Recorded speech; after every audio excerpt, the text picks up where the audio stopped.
Magandang araw. Ako po si Mark Lester Lirag at ito po ang aking daily devotion. Ramdam mo pa ba si Lord? Na tinalakay po ni Pastor Russell Ocampo sa 365 daily devotion. Bible verse po yung araw ay galing sa Acts chapter 17 verse 27 to 28.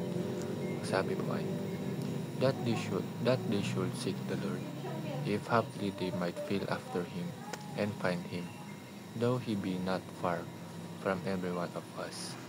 For in him we live and move and have our being, as certain also of your own poets have said, for we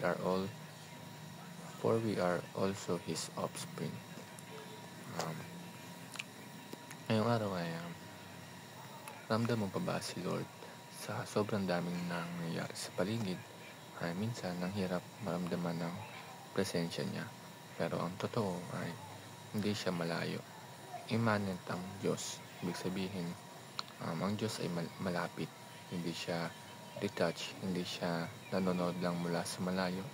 He is here right now sa buhay mo at sa puso mo.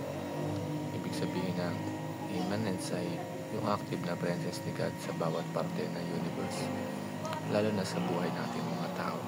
Hindi lang siya basta creator, kundi kasama natin siya sa bawat hakbang ng journey natin. Ang first teaching ngayong araw is, God's immanence means He is always present. Minsan feeling natin na wala si Lord, lalo na kapag ang bigat ng pinagdadaanan natin. Pero ang sabi sa Acts chapter 17 verse 27 to 28, though He be not far from every one of us, hindi siya malayo. Ramdam natin siya sa simpleng bagay. Yung pagising natin sa umaga, yung hangin na hinihinga natin, yung mga unexpected na blessings na natatanggap natin. Kahit hindi natin siya laging naramdaman, nandiyan siya. Ever present, constant. Second teaching is, God is working for good through our struggles. Alam mo ba na kahit yung pain at paghihirap mo ngayon ay ginagamit ni Lord for something good? Sabi nga sa Romans chapter 8 verse 28, tell us that all things work together for good to them that love God.